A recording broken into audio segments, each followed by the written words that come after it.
Yo, can you hear me? You listening to WAW. What a week.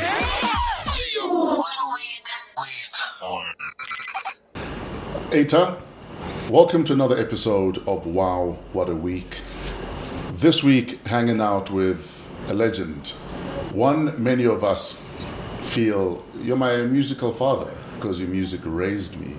Whether you're from Zanzibar or from Harari, never ever allow anyone to burn out your love because otherwise it will not jive. That's excellent. Especially Kosoweto. Please make some noise for Sipho, Hotstix, Mabuse. Which songs did I leave out? Yeah, I was actually trying to think, where is he heading with all this? Sorry, my mind, thank you so much. My mind does that once in a while. Yeah. We'll take people's songs and just create a poem. A poem. Yes. Absolutely. It sounded very poetic. It was also maybe an audition for your next project. Yeah, it sounded very poetic. If you need a writer, sir. Okay, whether you're in Zanzibar, you're going to jive a lot at or Harari. Yeah, these are my songs. Or Java Kosoweto. Anyway, thanks for inviting me. Hanging out with a legend from Pimville, no? Yes. But where does Orlando come into the picture? Orlando West is where I was born. Absolutely. Where I grew up, actually. I was born in Shantytown. Yes. And I grew up, I lived there for about 5 years, and then my family applied for a home, my parents, obviously. Yes, sir. And then we moved to a new area which was being built called Orlando West Extension. Yes, sir. So that's where I grew up. Memories of Orlando West High. The mighty West. Yes, sir. Memories. Yeah, you know, that's where actually my musical career began. With the beaters. With the beaters. Actually, that honestly happened by default, because I don't think all of us had intended to become musicians. But Sipho, you're 15. Nakili 15, I was worried about when is break time. The girl I like, does she like me back? You're in a band at 15. At 15, yes. You know, it was the only way that you can find the girl you like. Oh, yeah. You took the long route.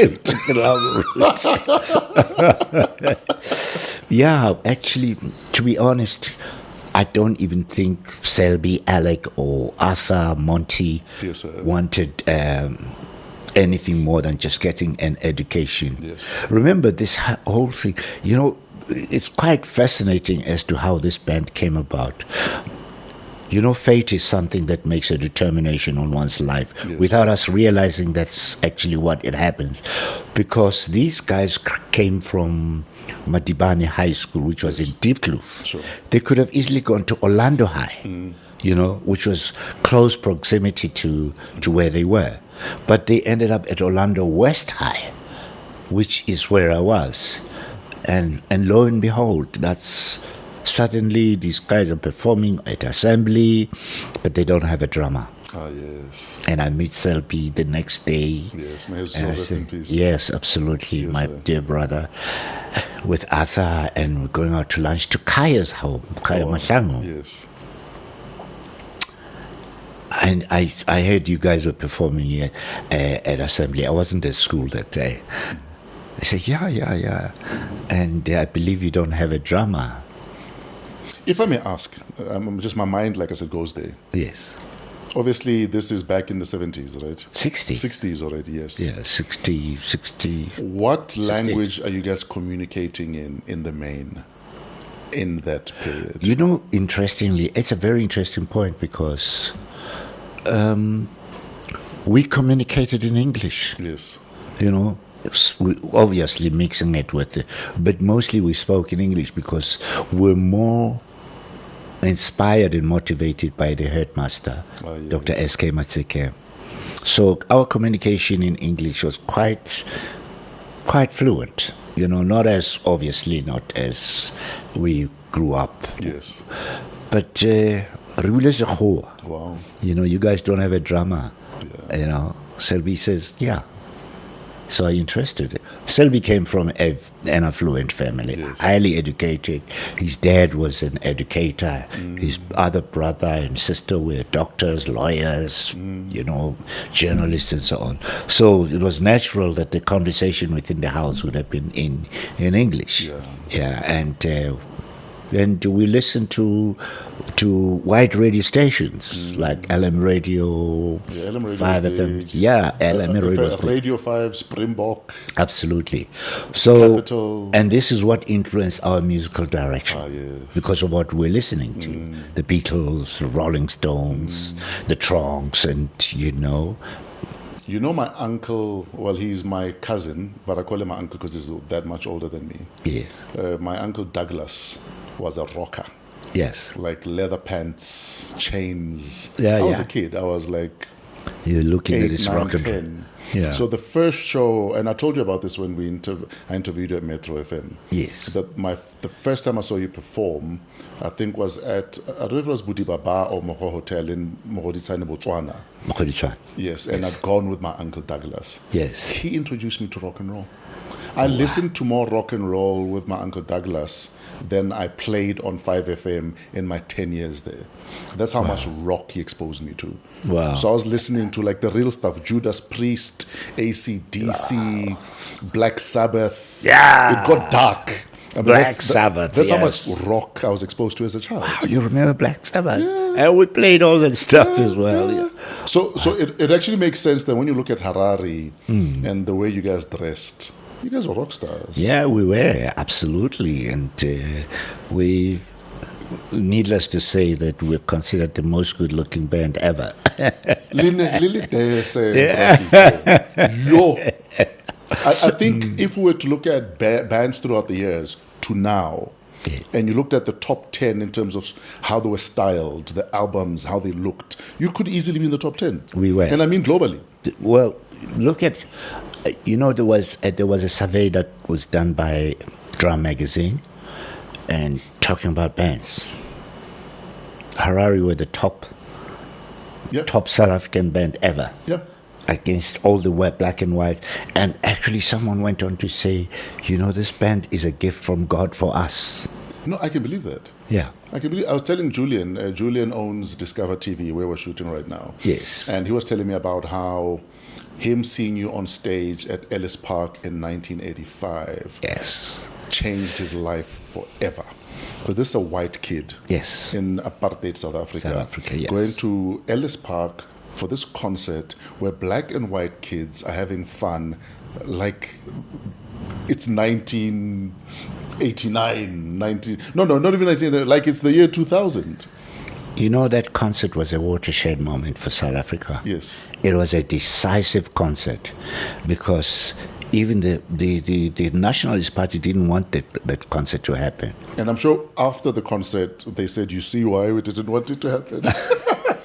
No, but actually, because for them, it was a period to make a decision as to whether are we going to change this country. And that concert was a serious milestone. Louis Late he was a member of the Nationalist Party, but he was one of the high-powered Nationalist Party people. Yes. Ina Perlman, who was a philanthropist, Jewish, good at heart. She did, she wanted this concert to happen. The Kirsch brothers, who owned 702, it was a motley crew of people, unlike, minded people. However, I think they were all driven by one purpose. Is this concert going to change the face of South Africa?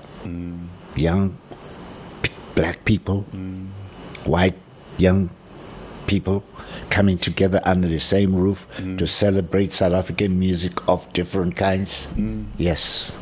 And is it going to undo the good work we've done segregating everyone? Yeah, exactly. Exactly.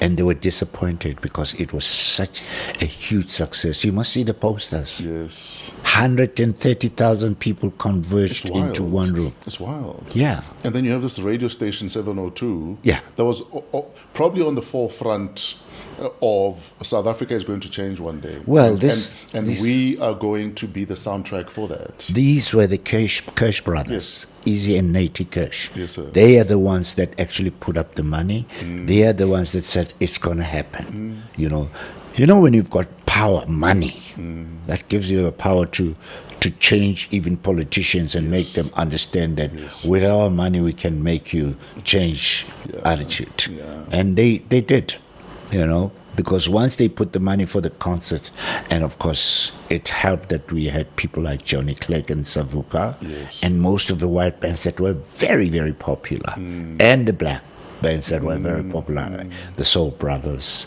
Stimela, Brother Fussy was kicking ass at that time, and When you walked onto the stage, Sipho, 1985, Ellis Park. Burnout was killer. No, Burnout was a runaway hit at that stage. As you walked onto the stage, what's happening in your head? What are you thinking? For me, it was almost like, finally. Yeah. And one of the things that I said on that stage, today you're going to listen to music from the other side of town. Oh, wow. White people are going to hear music from the other side of town. And black people will also hear music from the other side of town. So both shall converge and celebrate this moment. Oh, wow. The crowd went wild. Yo. I've got goosebumps. I literally have goosebumps. The crowd went wild. And I did Jive Soweto before even Burnout. Yes. Wow. Yeah. I mean, when you look at the videos, you think, did we do that? Yo. It was unbelievable. In Boma 85, a state of emergency period. Yeah, it was during the state of emergency. Yo. So when you look at the country now, Sipho, I mean, this is wow, what a week. When you look at the country now, look at what you fought for, look at what you were borderline persecuted for, in singing about what you believed, in being the voice for the voiceless, and you look at where we are right now. Look, a lot has happened. We have the freedom that we fought for, but are we celebrating it? Are we making this freedom with the sacrifices? When you look at the level of impoverishment, and then you suddenly think, where did it all go wrong? What is it that we didn't do correctly to ensure that, there's a seamless passage to a celebratory mood where our people are not found in the streets, on the bridges, with all the garbage everywhere, and then you start thinking, at times you wonder was it worth it? Maybe yes, it was. And how do we then change the current narrative to say, I think this country, perhaps what we need to say is that if we have a conscious leadership, because it's very important, consciousness is something that drives people to do what is correct. Yes. You're driven more by how conscious you are of the situation that you find yourself in. How do I change my people's lot? How do I make a difference? Sure. If you don't have that kind of leadership, then we're going to continuously be on the abyss, which is unfortunately what is going on now. So looking at the current status quo, or maybe even just looking at this week alone in the country, whether it's this, all of a sudden we must deal with illegal spaza shops, dealing with so-called illegal miners. I say so-called because, people are desperate to eke out a living, an existence. One of the things that I've always maintained. Yeah. Maybe we especially let me focus firstly on the zamas. Again, it borders on how conscious we are. Remember these minds. Remember these mines and the people that worked in those mines. Broke their backs, died. Broke their backs, died for it. What pensions did they have? Some of those young people's parents went back to their homes with nothing. Or a bicycle if you're lucky. Not even a bicycle. Some of them died from, some of the poisonous stuff that they dug in the land. What else did we have to say? How do we change the status quo of the people? So young people are actually going back and say, we're going to reclaim what our parents were not given. I'm not condoning it. I don't even think it should be considered as a crime. This is our country. This is our land. It belongs to us. If the system does not allow for our people to eke a living and create an environment where people can work freely, this is our land. Mining is as good as agriculture. If you don't allow people land so that they can grow food and everything, it's exactly the same thing. And it's We bad need enough. to reconsider Yes. how do we then change the situation to ensure that our people do not do this as a criminal activity. Yeah, because I was going to say, it's bad enough. Majority of what came out of the belly of the earth where these people are trying to eke out an existence, majority of those profits left this country. And then mines are shut down. People don't have jobs. But I've Yes. got a skill. And I'm desperate. My kids don't have money. I know how to dig. I know how to identify gold. Yes, And yeah. do something with that. I've Help been- me do it. Tato. Don't criminalize me. Help me do it then. I was invited to Amanda Belt. I went down underground, 800 meters. 800 meters. Anybody who has not seen how those guys go in and dig that gold knows nothing. It's a thankless job. It's a thankless nothing. When you have to lie on your back, there's a rock above your head. You drive this thing, anything is possible. That rock could come down on you. And you have to place, wooden harnesses just to ensure that as you dig, it doesn't fall on you. And sadly, it is our people who go down. My friend's sister, they live in the Rustenburg area, and she hasn't been able to find employment for about a couple of years now. She now works in one of the mines. And they literally go into the belly of the earth every day. And because now women are allowed to go down there also. And she was telling me about how it beats you up. And then you must still go home and be a parent, be a mother, be a dad. But being down there beats you up. When you're in a comfortable space, it's difficult to understand the condition of those who are in a lesser, situation. Many of these people, for instance, we sit there in our own comfort zones, and because we make the laws and everything, we've never been confronted by impoverishment such that it's grinding. Never. So it's easier to be critical without saying, okay, given the current situation that these people are in, what is it that we can do to make a difference? Absolutely. How can we repurpose that skills? Yes, let's repurpose that. It is our country. You are the government. You are the power.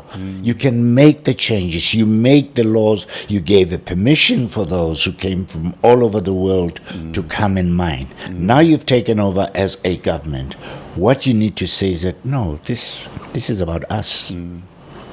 This is why I've always had admiration for people like Fidel Castro. That kind of leadership that says, when we go in there, we're going to go to the fields with our people. Yes. It's only when you're in there, then you will understand how important it is to make a difference in the people's lives. Sadly, our people are, we are encumbered by our own material. Yeah, so it takes a level of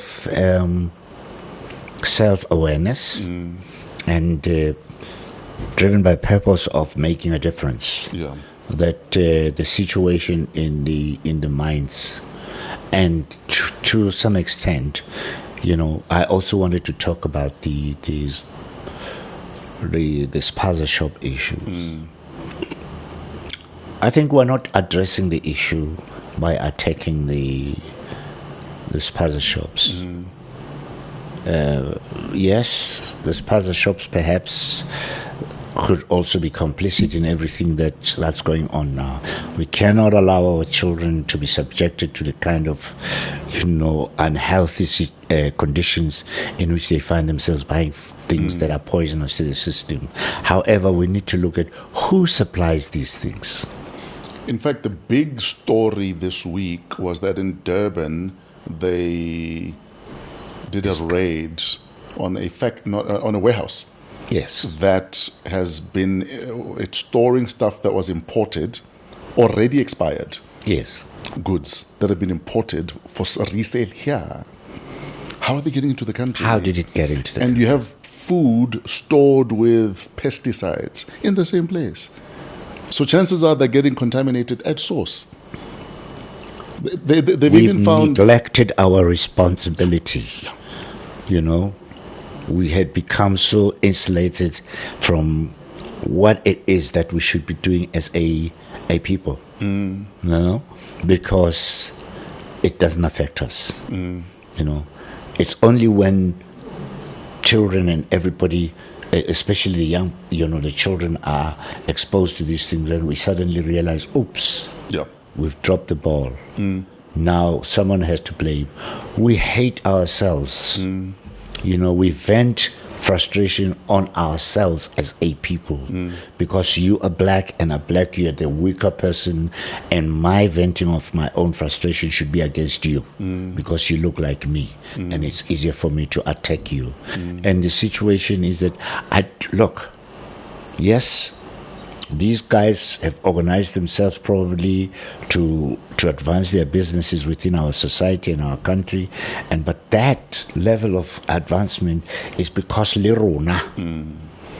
We don't understand unity. Yes. We don't understand how to support each other in things that we do. When others come into our situation and start doing things, we will go out and scream and shout and go. We won't go back and say, let's go and find our people into these businesses, and we continue to support them. I know people who used to have spazas around us, even our own people who own those spazas. If you don't find anything in their shop, they say, how can I somewhere? We don't understand how important it is to have respect for our customs, for our customers, we don't understand that. And when our businesses start faltering, and we will go in there and steal from our own people. Yeah. We know the Kispaza Sapra Sipho. Yeah. But at night, we're going to come and steal the cash register. Exactly. We'll go in there and steal from our own people. We work in their own shops, we work in our own businesses, and we work in the businesses that black people run, and we steal from them. And then what happens? The others come inside, and they are very much aware of those habits. They are very much aware of those habits, and what they do is they create systems which will protect their own businesses. If you look at all these others, there's proper security fences and so on. Yes, maybe the food and everything else is wrong, but the systems which they make the businesses lucrative is such that they are united in how they advance these things. Where are our people? Where? Should foreign nationals be allowed in the informal sector? What is formal? What is foreign? Who is foreign? Is it a black person? Who is foreign? Is it only black people who are foreign? No. Have we ever gone into Sandton to find out who runs some of these big businesses? Some of these multi-million restaurants. They come. December by a high. They're probably running by remote control. They are outside. Why is it about our people? Why is it about black people only who are foreigners? who is a foreigner. How do we solve the immigration problem? If at all it's solvable. Government must come into the party. Government must come to the party. In fact, it's their party. It must do what is correct. Yeah. It must rule. It must govern. Government must govern. You cannot leave it to ordinary people to make the determination as to how do we deal with the immigration problem. We've allowed people to come in, even those who take bribes to allow people to come into the country. Deal with it. Deal with the problem. Deal with the source of where this criminality comes from. Do you get a sense that post the independence / freedom euphoria, too much was allowed to slide for too long? And it's now just become this pandemic of lawlessness, of not caring, of selfishness. That I don't care that it might kill some kids, but if I need to buy some baby formula that's expired and I just change the expiry date and sell it, it's fine. That too many people have been allowed to get away with too much for too long. And now we don't know what to do. Now we have these crises that we're dealing with. You've just hit the nail on the head. Lawlessness. We've allowed that. We're not saying you must rule with an iron fist, but be lawful. Put your systems in place such that people understand that there are laws in this country and consequences. Yes, and consequences. And if we don't do that, and you also have these other organizations, the so-called human rights organizations who are not saying, when we have these challenges, how do we help our government to make a difference? Instead of at every level you challenge, conditions. You know what I'm saying? I was listening to Aubrey on Talk Radio 702, and he was talking about how, for him, it's glaring how all these human rights organizations are doing a song and a dance, crying foul about the zama situation. Yeah. And the smoke them out debacle. But when our children are dying, they're quiet. Yeah, they have said nothing. They've said nothing. So, because for me, if I was a human rights organization, I'd actually be proactive in advising government. All levels. I'd be so proactive, I never have to resort to lawfare for things to be done right. It's almost like they wait for a little skirmish and then they jump in. Versus government, please check and da. So that hosabola da. But instead we wait for the whole and then when government trying to fix it, you want to drag government to the courts. Yeah. You want to do that, And then you are not asking, when these people get this gold, who do they sell it to? Who is the buyer? There was a guy that was interviewed on radio. The only thing that they did not ask is, when you have this, who do you sell it? They don't ask that question. Even the media is just as responsible, irresponsible, if I may even add, by not asking pertinent questions. Where you have to say, okay, guys, we understand that you are there and you are bringing all this gold up, and so because you're supposedly supporting your families, but obviously you have to sell to get the money. Who do you sell it to if it is illegal or legal? Yeah, because there's only a handful of people who are licensed to take gold that they can then go to the smelter and say, I've got gold here. I've got gold, yes.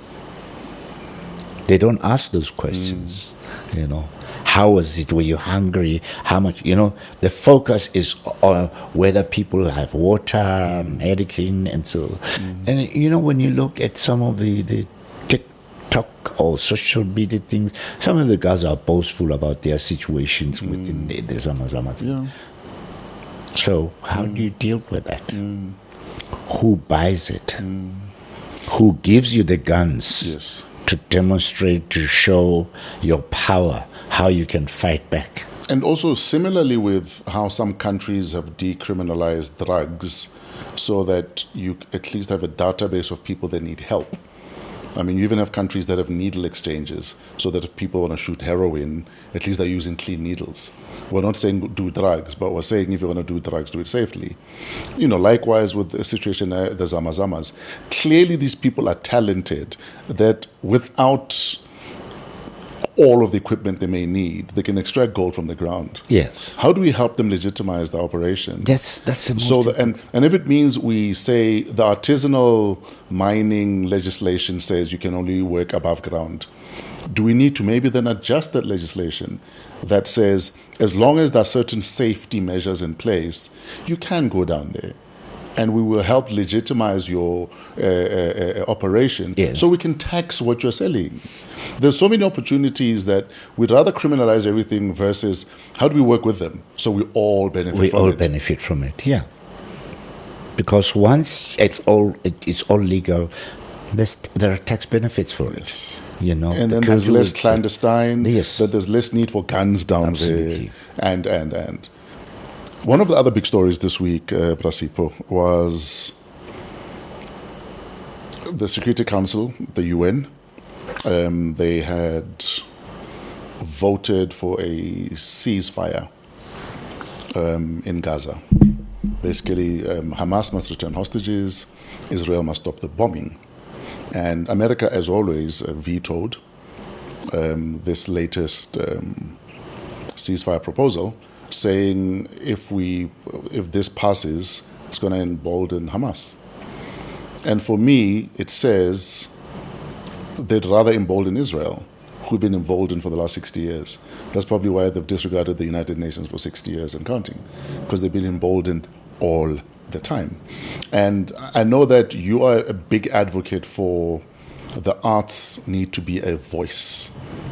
More often than not, artists that have a voice don't use that voice.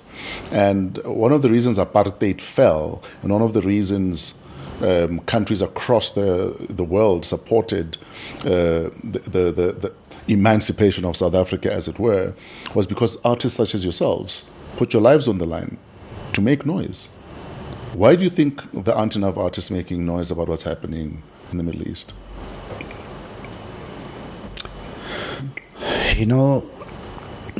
America being who she is or he is. I think America is a he, because women generally listen to reason. It's true. This guy is not listening. The sad thing about it's almost like let's kick harder because our empire is about to fall. And we will always use those that must fight our proxy wars to keep us in power. The American system is rotten to the core. If there's a sense of humanity within the American leadership, one of the things is to support the position. It's not about emboldening Hamas. There's absolutely no reason to consider Hamas as opposed to Israel. Both are antagonists towards each other end. And if the United Nations have taken a position where they have voted for a ceasefire, and then you have the power that determines that it will veto it because that it emboldens one side, where is your level of impartiality in all this? Yeah, because the flip side of that coin is that veto is empowering the other side. Yes. Where is your level of impartiality? America has never been impartial on anything that's going to benefit. And if anything, we know that the industry, the American industry, or the survival of America is based on, arms and, armaments, where they would place arms everywhere, they'll sell guns everywhere, so that it continuously emboldens and develop its own economy. America's economy is based on war. Yeah. I don't think there's anything else that they do other than the little things that they have to create these arms which they place elsewhere. Their wars are always proxy wars. They will never go out anymore to fight wars because every time they've lost the war. Let's look at Afghanistan. Or regretted it. Yeah. Let's look at Vietnam. Let's look at Afghanistan. So they've realized that that system doesn't work for our people, where our people have to go out and fight wars, because in the long run, it is our children who are dying. So let's rather create these proxy wars where, the other little countries can fight our wars for us while we send these guns out to those countries. Or should South African artists be more vocal about the situation? Artists all over the world. Or should we be minding our own business like we've been? So artists all over the world have a responsibility. We cannot keep silence. It says, evil will always thrive where good men are silent. What is the purpose of being an artist? I remember Sting wrote a song called Russians. What made him stop now writing songs that are about injustice? About injustice. What has made people like Stevie suddenly mute? People who have always written songs that are of value to society. Is it because Nina Simone had died that we no longer have people that can write music that makes sense to the world? Maybe Nina Simone died with the balls. Yes. So we need to ask ourselves these questions. Yes, sir. Is it because Johnny Clegg doesn't exist anymore that we've become mum? Is it because Ray Perry has stopped writing? He's no longer there because we're no longer getting the kind of royalties that we think we should. The streaming platforms are taking all the money from us. So we try and, mollycoddle ourselves into this little enclave that will protect our little pennies, An enclave of safety and cowardice. Of safety and cowardice, yes. Yes, you can quote us. Yes, absolutely. Yes, sir. So, obviously we're discussing some of the issues of this week. But, Sipho, what I'd like to also know, though, is about your week. How's your week been? What have you been up to? I know you've got a show coming up. In fact, from here, we must get you back to Pimville for a rehearsal. And you work hard. People don't know how hard you work. And often, we think a show was great, but we don't take a moment to acknowledge or appreciate how much work went into it. Because you think you're paying for a 1 hour or 2 hour show, but you're paying for 30 hours of rehearsal, if not more. And 56 years of advancing. Exactly. How's your week been? A lot of people always believe that this thing is about the 2 hours, as you rightly say. It's more than, it takes 56 years to be in the position where you only have to perform for 30 minutes. Yes. How much time we put in there. I'm always in a rehearsal. I'm always practicing. I'm always, I'm a consciously focused person. I'm fearful of failure. Yes. Because once you cannot make success of your own gift, who should do it for you? And some of my peers and probably partners would always say,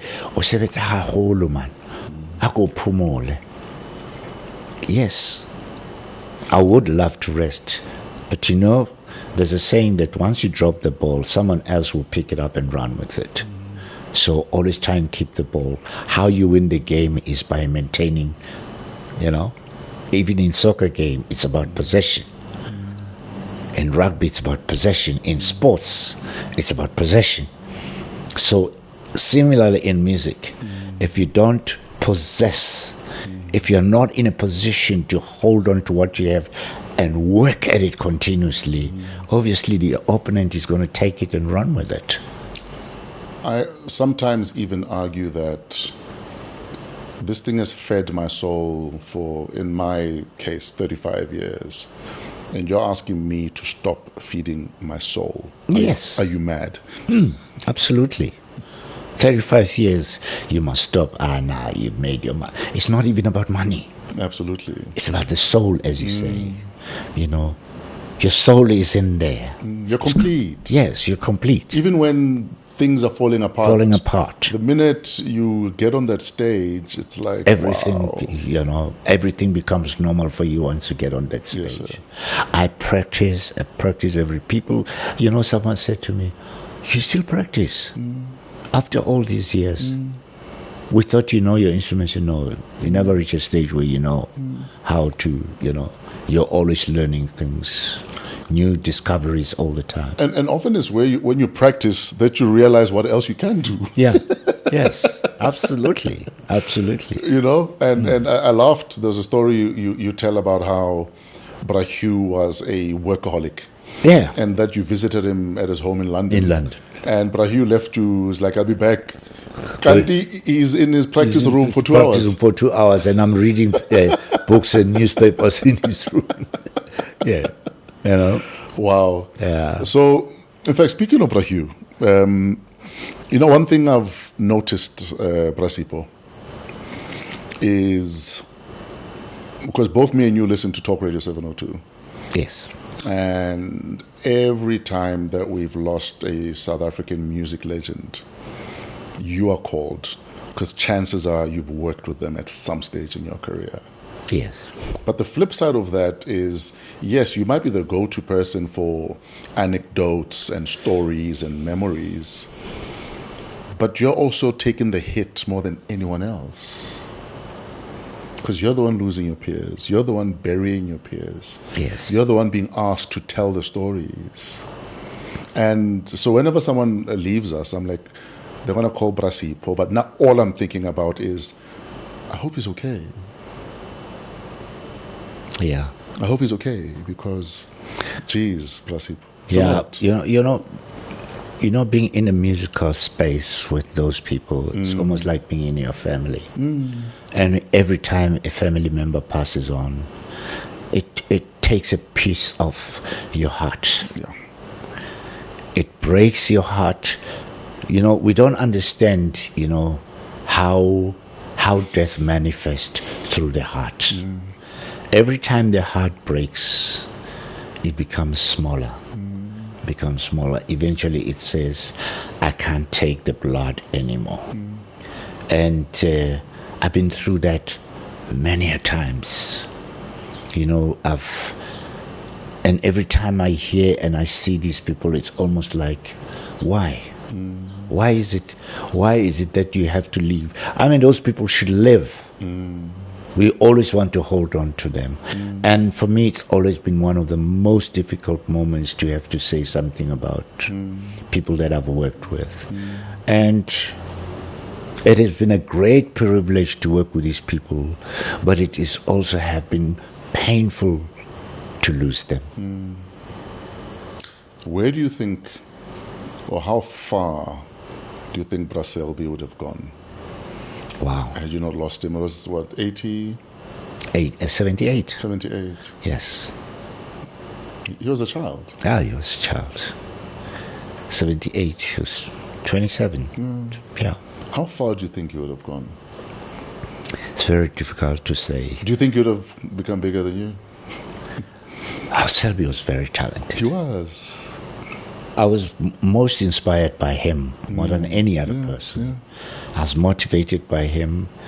It's only when I listened to some of the music that we recorded together, I realized, wow, at that age, this is how Selby used to play. Yeah. Yeah. Because at that time, I played with him.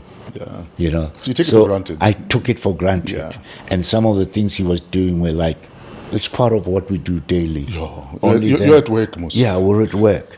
And suddenly I have to listen to him outside our collective. Yeah. And then I begin to realize perhaps he had reached a stage of the higher power. Maybe it was necessary for him. It was time to ascend. Yeah, it was time to ascend. He said, I've done everything that I can do as a young person. There's a song that Selby wrote before he died. It said, the love of God, feel, hear and see the mighty presence of God. He's the creator. And after Selby sang that song, he died. Wow. Where do you go to recharge emotionally and otherwise? Whether it's a mental trip or a physical place or a spiritual place? I think at times I immerse myself into reading. Maybe then it becomes a little distraction from the continuous barrage of things that are happening around Of life. you know. So immersing myself into reading also helps me retain my sensibilities. What did you read last? I'm reading. The last book I read was. Let me see. I've read so many books. Okay, what I'm reading now is All Rise by Justice Dikgang Moseneke. Oh, yes. It's a moving book, a very moving book. But the last book that I read was it Bury My Heart at Wounded Knee? Yeah, probably that's the book that I read. Is there a book that you could say either changed your life or changed the trajectory of how you lived your life or changed how you think or maybe even changed how you perceive yourself and life itself? Every reading material makes a difference in life. Yeah. You know, there's also another book. I actually revisited the book yesterday. Yes, I'm reading this other book by Justice Dikgang Moseneke. Yes, sir. But there's this book that I revisited. It's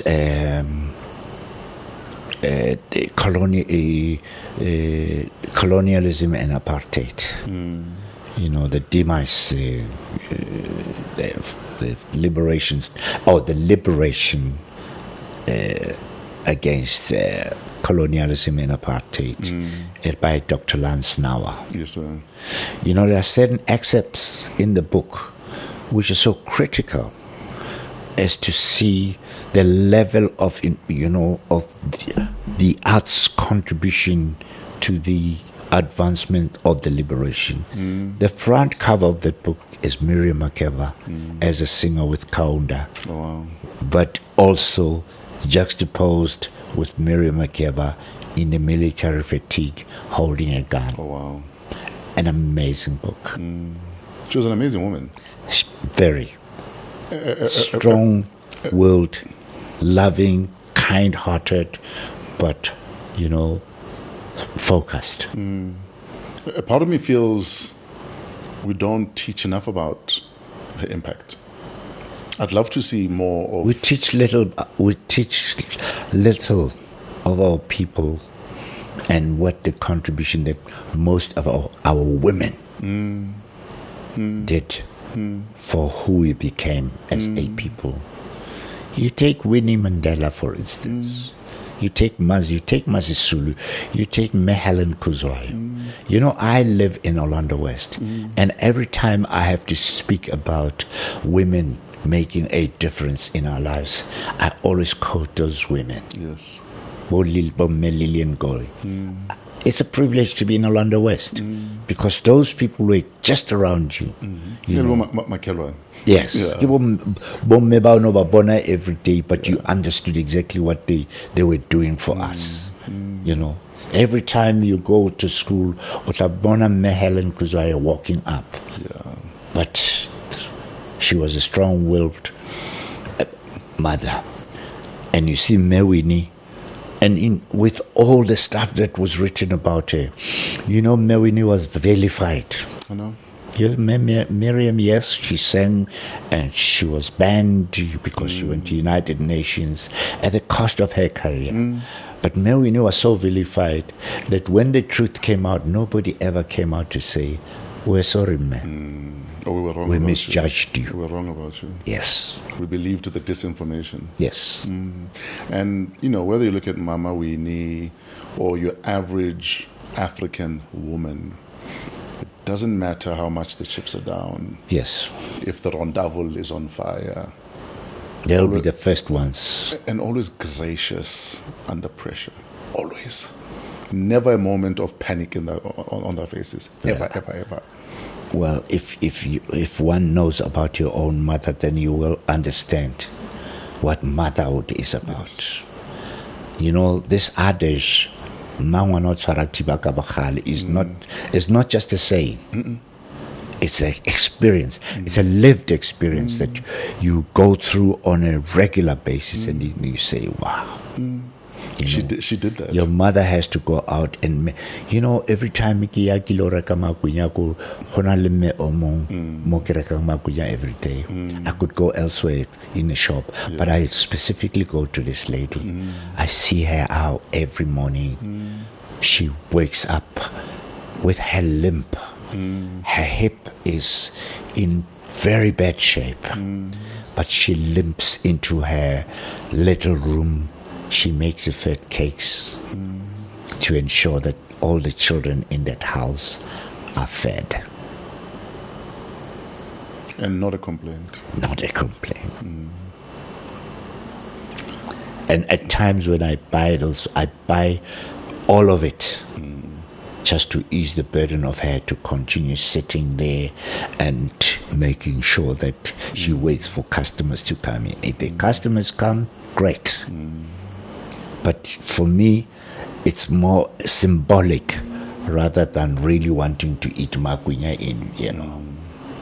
Although they're a great reward also. Oh yeah, absolutely. Absolutely. Sipho, we are out of time because you have to get to rehearsal. Sadly, yes. What are you rehearsing for? Where do we catch you on stage, sir? I am preparing. I always rehearse. Yes. Whether there's a show, but this time in particular, there's an intense rehearsal because I have these shows that are coming through. That one of them being the one that I'm doing at the basement, and in Braamfontein. I'm looking forward to performing in that space. So when is that show? It's on the 29th. Okay. Of November. Okay. And then on the 31st, I'm doing in Mpumalanga. And on the 10, 11, 12, 13, 14, 15 at the theater on the square. Yes, that's also one of the, it's a production that I'm putting all together. I will see you theater on the square. Yes. I want to bring my kids. Yeah. I can't wait. Because I need them to see a master at work. Oh, wow. And to understand what more than 50 years of passion, love, and discipline can get you. Absolutely. And hopefully they'll learn from that. And then there's also Lesotho, which has always been my, almost like a playground. You're the home. My home, playground. Those people are so passionate towards me. And every time I go to Lesotho, I've never, ever actually felt unwanted. With all the years that I've been there, almost every year, I go and perform at that festival. And people have always embraced me. Like they didn't see you the previous year. Yeah. They come back. Absolutely. That's love. Yeah. In fact, it reminds me of, I remember I had a conversation with Lebra Hugh, and he was talking about how every summer of the US, he does a US tour. Every summer. He goes to venues he's done before, and without fail, the people show up. Without fail. Yes. When you look back to what Grazing in the Grass did, not just on the charts, all those years back then in the 60s, how were you feeling as a musician yourself, seeing how one song can change the fortunes of one person in the US alone? I was always proud of that man. Yeah. Every time I hear his music, it's almost like he's still alive. Yes. Brahu. Also, Brahu and Mazi changed the course of music landscape. Did it? Because the world didn't know about this continent. And it is those two people that made people realize there's a country elsewhere that can produce music. That Africa is not so dark. Yeah. Suddenly everybody is introduced to understand what African music is about. Suddenly everybody realizes that there's fashion out there, about this continent. We owe it to Hugh, we owe it to Mazi in particular. And as fate would have it, and because God has a great sense of humor, he brought them together even. He says, no, you two must come together because you represent me well in what you do. Absolutely. Yeah. Absolutely. Sipho, we are out of time. Like I said, you have a rehearsal to get to. But I'd love to stay much longer, but unfortunately. we can have another catch up. Yeah. I could listen to you talk the whole day, so we can do that. I know you've also shot a documentary for the BBC. Yes. You did that this week. Yes, I did that this When week. can we see that? Well, I'm hopefully.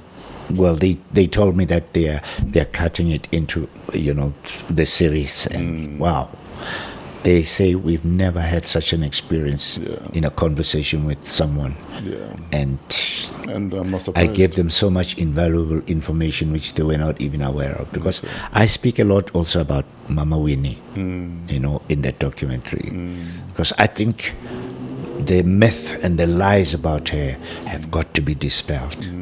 And it is us who've known her, who she lived amongst, that can go out there and tell the truth. And it's a pity we're not feverish about the truth as we were about the disinformation. Yes. Because if we were, then there'd be none of the disinformation out there still. Absolutely. Absolutely. I mean, if those who created the lies about her would admit, why are we not going out there, to dispel all the lies about her? We are not doing that. We are quiet. We have not vindicated her. We have not celebrated her the way we should. But history is very interesting. It's always the arbiter. Yes. Yes. Without fail. Before I let you go, the one question you've never been asked that you wish you would be asked, and how would you answer it?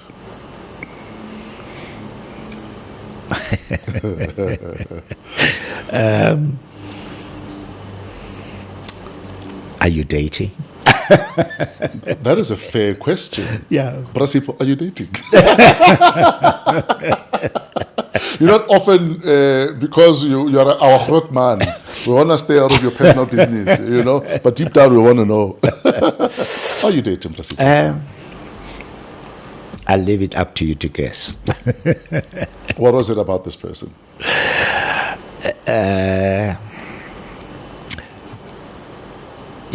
Dating is intricate. We always look for certain things. Sometimes they're very difficult to find. And once that person, expresses the same way as you do, then that's the person. As musicians and artists in particular, we love our space. We want to love, we want to be loved, but we also want to create space for ourselves and the next person. And I think the person that I found myself dating allows me that space, and I'm quite happy. How do you know she fell for Sipho versus Hotstix?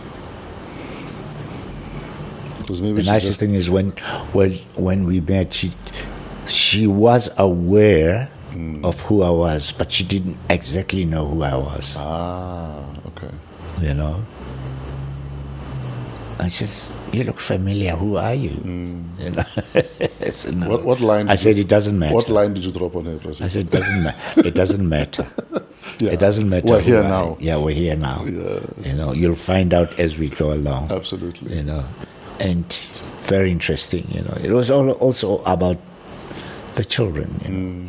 Yeah, I always find it difficult to. I think music has, absorbed me too much. My work, the arts, and if I cannot find the kind of space to advance to create that space, I become quickly irritable. And I become I distant myself from that, because then it affects me emotionally and mentally. Then I stop creating the way I should. Sure. So I absorb myself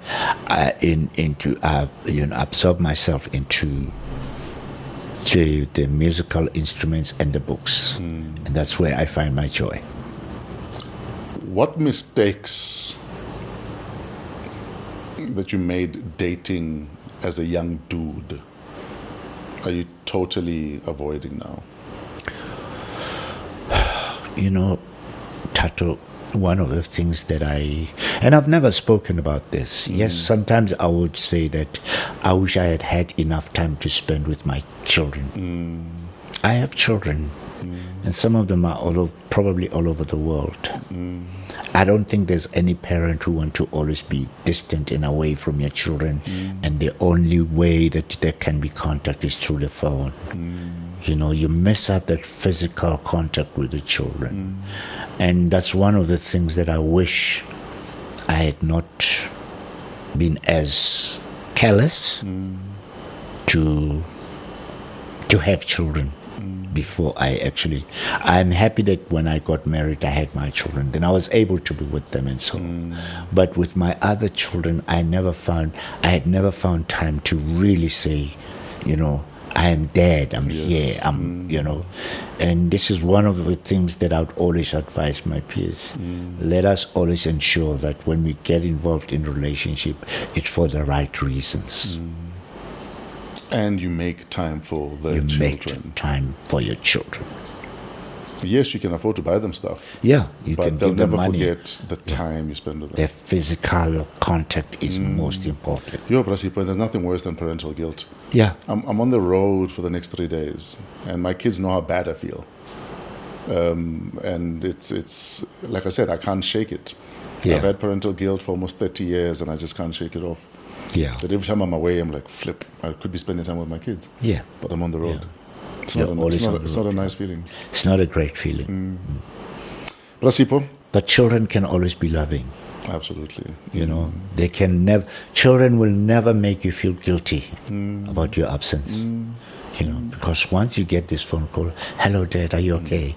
That is great. It can fix a day. Yeah. Absolutely. Rasipo, thank you for your time. Thank you. I love Thank you. Tato. I appreciate you. You know how I love you too. I think we need to make more noise about your greatness, who you are, who you've been, who you continue to be to us. And we'll be part of that army of yours, sir. Thank you, sir. That will continue singing your praises from mountaintops. Thank you. Including the copy there by Mama Winnie's house. Yes. Oh, you know that one too. No, I've been to Mama Winnie's house. Yeah. I've been to Mama Winnie's house. And one thing that saddened me about the stories of Mama Winnie is, despite the strength built over the years from all the crap she went through, I almost felt like every time I saw her, I could see a glimmer of sadness in her eye. Yes. Without fail. So true. Without fail. Even the last time I saw her at Mabuse Ndlozi's graduation in Sharpeville, despite being not too well, she showed up for Mbuise's graduation lunch. Wow. And she spoke. She had the strength to speak. And it was not too far from before we lost her. And again, she was strong, very gracious, had grace under pressure all the time. Yeah. But I still saw the sadness in her eyes. And that haunts me. Every time she would see me, she says, "I do hope you have not betrayed your people. You stayed." Many have. You're one of the few that haven't. Rasipo, thank you. Thank you. If we don't say goodbye, goodbye. No, we're going to continue saying goodbye for an hour. Ladies and gentlemen, Bra Sipho, Hotstix Mabuse. He is performing all over the place most of December. Please support, get tickets, but more importantly, take your kids if you can. Let your kids understand who raised you, who your daddy is in our industry. Yes. And I'll see you at Theatre on the Track, sir. Yes, thank you. President Kgalema Motlanthe said, please, Yes, sir. called me yesterday and said, I'm coming to the show. Yes, sir. What an honor. I hope I can also get TM to come through as well. Yeah, there's a show I attended with Tabiso at the SABC in the theater there, and TM was there with Mambeki. So it was actually cool being in a presidential company. Watching some good jazz. Yeah, he's always there, you know. He's always everywhere I performed. They've been there, and I feel so, you know, they've been gracious as well. And as they walk in and they wave, you know how that makes you feel. Yeah, it feels you are an important person. But you've earned it, sir. Yeah, you've worked for it, and it will continue. 100 years into, on this day 100 years ago, Hotstix Mabuse left us. We'll continue talking about it. Thank you. Ladies and gentlemen, Bra Hotstix is going to leave the building because if I let him speak again, we will continue saying goodbye.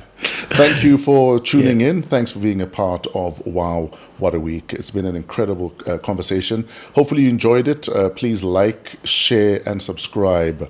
Coming to you from Discover TV in Fourways, Johannesburg. Check them out. They'll bring your stories to life. Shout out to Trevor and his team at Pezulu Works. We are part of the Africa Podcast Network. Email us at waw@africapodcastnetwork.com. Shout out again to our executive producer, Kelezo Modisakeng. Till next week, have a wow week in spite of yourselves. We're out of here.